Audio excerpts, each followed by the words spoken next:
বেলডাঙ্গায় বাবরি মসজিদের পাল্টা বহরমপুরে রাম মন্দির।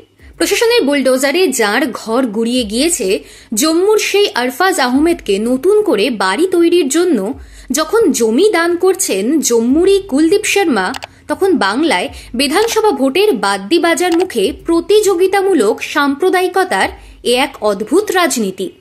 শুধুই ধর্মীয় আবেগ নাকি খানিক ক্ষমতার আস্ফালনও? ৬ ডিসেম্বর বাবরি মসজিদের শিলান্যাস হবেই বলে যখন তাল ঠুকছেন ভরতপুরের তৃণমূল বিধায়ক হুমায়ুন কবির, তখন মুর্শিদাবাদ বিজেপির কোনো এক শাখারব সরকার রব তুলেছেন বেলডাঙ্গায় বাবরি মসজিদ হলে বহরমপুরে হবে রাম মন্দির। শুধু ঘোষণাই নয়, প্রস্তাবিত রাম মন্দিরের একটি মডেলের ছবি তুলে ধরে তিনি বলেছেন, মুর্শিদাবাদের রাম মন্দির হবেই। তার আহ্বান, সবাই এগিয়ে আসুন, রাম মন্দির তৈরি করতেই হবে। নবাবের জেলায় রাম মন্দির তৈরির এই দাবি অবশ্য একেবারেই নতুন নয়। হুমায়ুন কবির ২০২৪ সালে যখন ঘোষণা করেছিলেন মুর্শিদাবাদের বেলডাঙ্গায় বাবরি মসজিদ তৈরি করবেন, তখনই তার পাল্টা বঙ্গীয় রামসেবক পরিষদ চ্যারিটেবল ট্রাস্টের অধ্যক্ষ অম্বিকানন্দ মহারাজ রাম মন্দিরের ঘোষণা করে ফেলেছিলেন।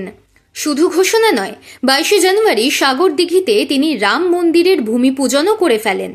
এখন আবার জেলার প্রাক্তন বিজেপি সভাপতি শাখারব সরকারের হুঙ্কারে ভাগীরথীর পারে নতুন করে মন্দির মসজিদের রাজনীতির ঢেউ উঠেছে।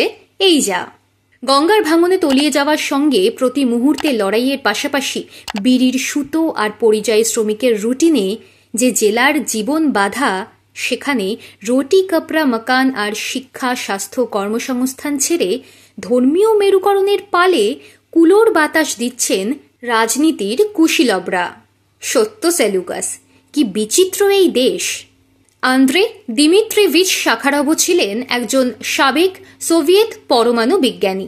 সোভিয়েত হাইড্রোজেন বোমার জনক হিসেবে ইতিহাসে চিহ্নিত হয়ে আছেন তিনি। তা বলে অবশ্য ধ্বংস নয়। পরমাণু অস্ত্র বিস্তারের বিপক্ষে সওয়াল করে শান্তির জন্য ১৯৭৫ সালে নোবেল পুরস্কার পেয়েছিলেন শাখারভ।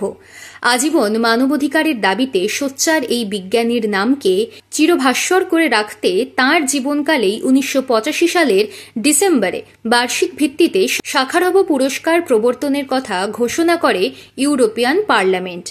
এরপর ১৯৮৮ সাল থেকে এখনো পর্যন্ত মানবাধিকার ও মুক্তচিন্তার মৌলিক বিকাশে অবদানের জন্য পৃথিবীর বিভিন্ন প্রান্তে অবস্থানরত ব্যক্তি কিংবা সংগঠনকে এই পুরস্কার প্রদান করা হয়।